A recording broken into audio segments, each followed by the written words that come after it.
नमस्कार दोस्तों, Khan global studies पर आप सबका स्वागत है। आज हम बात करेंगे डीमोनेटाइजेशन के बारे में, जिसको सरल भाषा में नोटबंदी और शुद्ध हिंदी में विमुद्रीकरण के नाम से जानते हैं।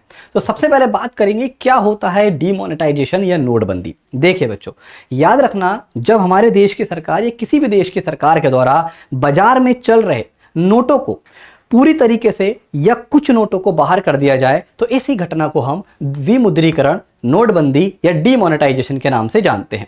अगर हम नोटबंदी के बारे में बातचीत करें दोस्तों, तो वर्ल्ड में पहली बार इन शब्द का इस्तेमाल फ्रांसीसियों के द्वारा देखा गया था। और फ्रांसीसियों ने, ये बात है 1850 से 55 के बीच की, है ना। तो मतलब पहली बार वर्ल्ड में ये जो डीमोनेटाइज या नोटबंदी शब्द आया, किसके द्वारा आया? फ्रांसीसियों के द्वारा लाया गया था। अगर हम बात करें भारत में विमुद्रीकरण की प्रक्रिया को लेकर कि आखिर भारत में डीमोनेटाइजेशन की कहानी क्या है, तो देखिए बच्चों, भारत में आज़ादी से पहले, ये बात है 1946 की, 1946 में भारत में पहली बार विमुद्रीकरण को किया गया। और इस समय 500 रुपये, 1000 रुपये और 1938 में जो पहली बार छापा गया था हमारे देश में नोट, जो हमारे 10,000 रुपये का था, उसको बंद करा गया।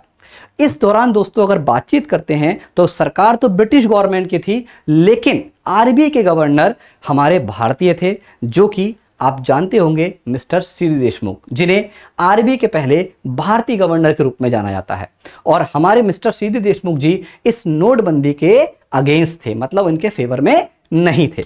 अगर हम बातचीत करें इस नोटबंदी के कारण हमारे 9.07 करोड़ रुपए के नोट चलन से बाहर देखे गए, यानी कि इतने नोटों को चलन से बाहर कर दिया गया, या हम कह सकते हैं इन्हें विमुद्रीकृत कर दिया गया था। यह तो था बच्चों भारत में नोटबंदी का पहला मामला।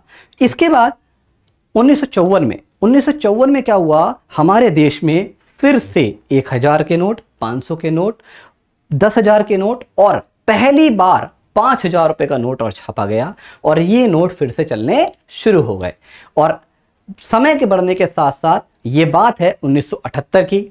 1978 में हमारे देश में एक बार फिर से विमुद्रीकरण का कदम उठाया गया, अर्थात नोटबंदी का कदम उठाया गया। और इस दौरान अगर हम बातचीत करते हैं तो सरकार थी मोरारजी देसाई जी की, यानी कि मोरारजी देसाई जी की सरकार के समय विमुद्रीकरण करने का कदम उठाया। और इस कदम को उठाने के लिए एक कमेटी बनाई गई, एक समिति बनाई गई, और उस समिति का नाम है वांचू कमेटी। यानी कि वांचू समिति के हमारी सिफारिशों को ध्यान में रखते हुए 1978 में भारत में दूसरी बार नोटबंदी की गई, या हम ऐसे भी कह सकते हैं आज़ादी के बाद पहली बार नोटबंदी कब हुई थी? 1978 में हुई थी।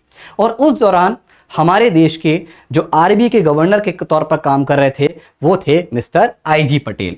आईजी पटेल जी के बारे में अगर बातचीत करें दोस्तों, तो जब ये नोटबंदी हुई थी दूसरी बार, तो आईजी पटेल जी इस नोटबंदी के खिलाफ थे, यानी कि इसके फेवर में नहीं थे। और इस दौरान 1978 में जब हमारे देश में विमुद्रीकरण की प्रक्रिया होती है, तो फिर से 1000 रुपये, 5,000 रुपये और 10,000 रुपये के नोटों को बंद कर दिया गया। और जब से लेकर आज तक आप देख रहे हैं, ये 5,000 और 10,000 के नोट हमारे देश में वर्तमान में भी नहीं चल रहे हैं, यानी कि ये सारे नोट हमारे क्या कर दिए गए? विमुद्रीकृत कर दिए गए। अगर हम आंकड़ों के अनुसार बात करें तो ये देखा गया कि हमारे यहाँ पे इस विमुद्रीकरण की प्रक्रिया से 21.55 करोड़ रुपए की राशि, या हम 14.76% मुद्रा को विमुद्रीकृत या फिर नोटबंद कर चुके थे। मतलब विमुद्रीकृत हो गई, यानी कि नोट हमारे इतने प्रतिशत नोट सर्कुलेशन से बाहर चले गए। तो ये था हमारा भारत में नोटबंदी का दूसरा माला। इसके बाद अगर हम बातचीत करते हैं बच्चों, तो आपको पता ही है कुछ समय पहले 8 नवंबर 2016 वाले दिन हमारे देश में फिर से नोटबंदी का मामला देखा गया। और उस दौरान हमारे देश के प्रधानमंत्री नरेंद्र मोदी जी थे, है ना, यानी कि मोदी जी सरकार के द्वारा 8 नवंबर 2016 वाले दिन अनाउंसमेंट किया गया कि आज रात 12 बजे के बाद से 500, 1 और 1000 रुपए के नोटों को लीगल टेंडर स्टेटस से बाहर किया जाता है। अर्थात क्या है, बाजार से इनको बाहर कर दिया गया। और यह 9 नवंबर से लागू हो गया, यानी कि 9 नवंबर से जो 500 और 1000 रुपए के नोट हम इस्तेमाल कर रहे थे, अब उनकी वैल्यू 0 हो गई, उन्हें हमने स्वीकार करना बंद कर दिया। अगर हम बातचीत करें इस दौरान हमारे आरबीआई के गवर्नर कौन? तो याद रखेंगे, हमें पता भी होना चाहिए, मिस्टर उर्जित पटेल जी जो हैं हमारे आरबीआई के गवर्नर के तौर पर कार्य कर रहे थे। और आरबीआई के मुताबिक या रिपोर्ट के अनुसार बात करें अगर हम आरबीआई की, तो बोला गया है कि 15.28 लाख करोड़ रुपए के 500 और 1000 रुपए के लगभग 99% नोट हमारे वापस आ गए हैं। ठीक है, तो ये तो रही दोस्तों भारत में सारी की सारी नोटबंदी की कहानी। हमने जाना कि नोटबंदी होती क्या है और भारत में नोटबंदी हमने कब कब देखी है, यानी कि कुल मिलाकर भारत में 3 बार विमुद्रीकरण की घटना देखी है। अब प्रश्न है क्या भारत के अलावा अन्य देशों में भी कभी विमुद्रीकरण हुआ है? अब प्रश्न है क्या भारत के अलावा अन्य देशों में ऐसी घटनाएं देखी गई हैं? बिल्कुल देखी गई हैं। तो चलिए बच्चों अब हम थोड़ा सा जानते हैं दुनिया में विमुद्रीकरण की घटनाओं से संबंधित कुछ मुख्य बातें। देखिए भाई, अगर दुनिया में विमुद्रीकरण को लेकर बातचीत करें दोस्तों, तो सबसे पुराने उदाहरण कहें या सबसे बेस्ट एग्जाम्पल कहें तो वो देखने को मिलता है संयुक्त राज्य अमेरिका में। तो संयुक्त राज्य अमेरिका में दोस्तों ये बात है 1873 की, जब सोने के सिक्कों को स्वीकार करा गया किसके स्थान पर? चांदी के सिक्कों के स्थान पर। मतलब 1873 में संयुक्त राज्य अमेरिका ने पहली बार चांदी को खत्म करके सोने के सिक्कों को स्वीकार करना शुरू कर दिया। तो ये हमारे सबसे पुराने उदाहरणों में से देखने को नजर आता है।